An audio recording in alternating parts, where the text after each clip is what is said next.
तो स्वागत है आपका सरस्वती कोचिंग सेंटर में। और हम लोग पढ़ रहे थे लास्ट टॉपिक में डाइलेक्ट्रिक कांस्टेंट के बारे में, इलेक्ट्रिकल परमिटिविटी के बारे में।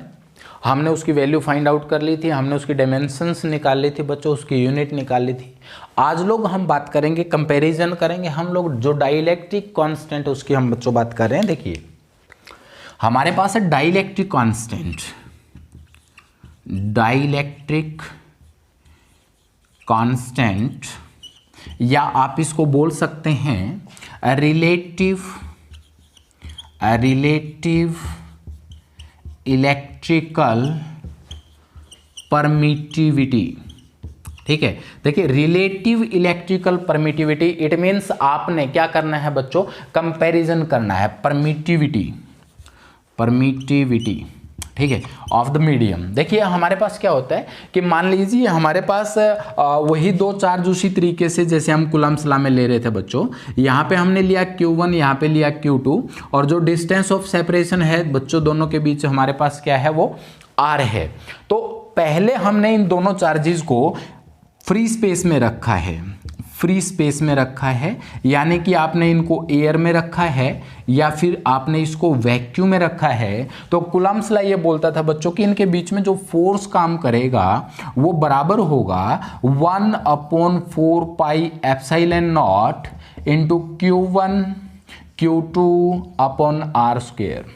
ये फोर्स बच्चों काम कर रहा होगा इन चार्ज के बीच में जब आपने इसको ओपन स्पेस में रखा, फ्री स्पेस में रखा है, यानी कि दोनों के बीच में जो मीडियम है बच्चों वो एयर है, उस टाइम पे इतना फोर्स काम कर रहा होगा। अब मान लीजिए एनी सेम चार्जेस को मैं किसी मीडियम में रख देता हूं, यानी कि इस एयर को हटा के मैं किसी मीडियम में रख देता हूं, तो क्या होगा, देखिए हमारे पास वो जो फोर्स आएगा अब चेंज होके आएगा, उसको हम लिखेंगे Fm, यानी कि force in a particular medium which is equal to 1/4 pi epsilon into Q1 into Q2 upon R square. देखिए बच्चों यहां पे हमारे पास कोई चीज चेंज नहीं हो रही है, सिर्फ एक चीज चेंज हो रही है, वो हमारे पास मीडियम चेंज हो रहा है। और मीडियम चेंज होने से हमारे पास जो परमिटिविटी है वो बदल गई है। देखिए ये परमिटिविटी है, ये है परमिटिविटी ऑफ फ्री स्पेस, और ये है permittivity of that particular medium in which charges are placed, ठीक है ना,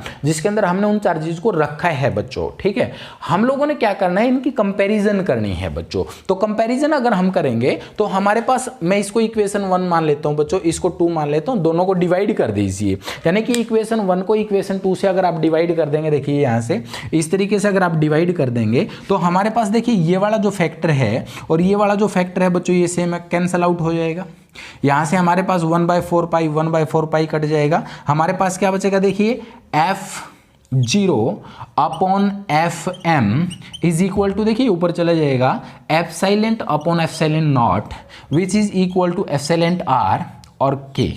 ठीक है, देखिए बच्चों ये है परमिटिविटी हमारे पास मीडियम की और ये है परमिटिविटी हमारे पास फ्री स्पेस की। तो दोनों को कंपेयर किया हमने, दोनों का रेशियो निकाल लिया, तो हमारे पास हमने इसको लिख दिया एप्सिलॉन R, जिसका मतलब क्या है, ये है बच्चों हमारे पास रिलेटिव इलेक्ट्रिकल परमिटिविटी। रिलेटिव का मतलब हुआ कंपैरिजन, मीडियम का जो परमिटिविटी है हमने उसको फ्री स्पेस के साथ कंपेयर कर लिया बच्चों, तो ये हमारे पास रिलेटिव इलेक्ट्रिकल परमिटिविटी है। इसी को बच्चों के बोलते हैं, के क्या है बच्चों, dielectric constant.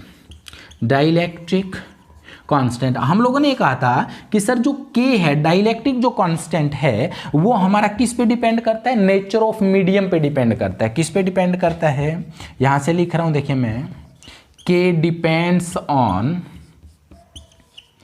Nature of medium only, यानी कि जो K की वैल्यू है बच्चों, वो जो आपने मीडियम लिया है दो चार्ज के बीच का, उसके नेचर पे डिपेंड करता है। अब देखिए क्यों डिपेंड करता है, हमारे पास हमने कहा कि सर ये जो परमेबिलिटी है ये इन दोनों का रेशियो ही K है। तो ये जो दो परमेबिलिटी है, ये जो परमिटिविटी है बच्चों स्पेस की और उस मीडियम की, दोनों का कंपैरिजन ही हमारे पास क्या है, डाइलेक्ट्रिक कांस्टेंट। तो इसलिए हम बोलते हैं कि सर वो मीडियम के ऊपर डिपेंड करता है। तो हमारे पास ना यहाँ से दो डेफिनेशंस बनती हैं, किसकी बच्चों, डाई इलेक्ट्रिक कांस्टेंट की, या बात कर सकते हैं किसकी, रिलेटिव इलेक्ट्रिकल परमिटिविटी की। तो दो डेफिनेशन क्या है, सबसे पहली डेफिनेशन है बच्चों फोर्स की टर्म में और दूसरा है बच्चों परमिटिविटी की टर्म में। देखिए, relative electrical permittivity is the ratio of force between two charges when placed in free space to the force between the same charges when placed in a particular medium। यानी कि देखिए, ये जो F0 लिखा हमने, ये क्या है कि फ्री स्पेस रखा है, मीडियम जो है दो चार्ज के बीच का वो एयर है, उस टाइम पे उनके बीच में जो फोर्स काम कर रहा है वो, और जब सेम चार्जेस को आपने किसी मीडियम में रख दिया तब उनके बीच में जो फोर्स काम कर रहा है, जिसको हमने FM से लिखा है, दोनों का रेशियो क्या कहलाता है बच्चों, रिलेटिव इलेक्ट्रिकल परमिटिविटी या डाई इलेक्ट्रिक कांस्टेंट। दूसरा डेफिनेशन बच्चों इसकी क्या है, देखिए हमने यहां पे लिखा है sir epsilon upon epsilon not, ठीक है ना। ये है बच्चों permittivity of a particular medium, ये है परमिटिविटी ऑफ फ्री स्पेस। तो हम लोग ऐसे बोलेंगे कि रिलेटिव इलेक्ट्रिकल परमिटिविटी और dielectric constant is the ratio of permittivity of a particular medium to the permittivity of free space. तो इस तरीके से आप दो डेफिनेशन बना सकते हैं बच्चों। ये चीज़ हमारे पास डाइलेक्ट्रिक कांस्टेंट है, ठीक है, रिलेटिव इलेक्ट्रिकल परमिटिविटी है किसी भी मीडियम की, जिसको आप डाइलेक्ट्रिक कांस्टेंट बोलते हैं, के बोलते हैं। तो आप ये ध्यान रखेंगे बच्चों, जो के की वैल्यू है, के की वैल्यू वो मेटल्स के लिए या आप कह सकते हैं कंडक्टर के लिए इनफाइनाइट होती है बच्चों। ऑप्शन टाइप क्वेश्चन बोर्ड में पूछा जाता है बहुत बार, ठीक है। यानी कि जो डाइलेक्ट्रिक कांस्टेंट है उसकी जो वैल्यू है बच्चों वो कितनी होती है, इनफाइनाइट होती है। किसके लिए, किसी मेटल के लिए या कंडक्टर के लिए। और जो के की जो वैल्यू है बच्चों वो 0 होती है इंसुलेटर के लिए।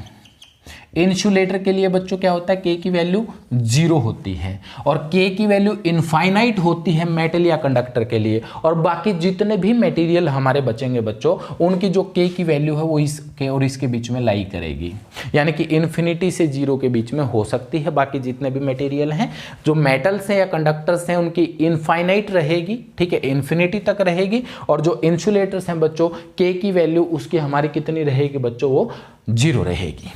Thank you.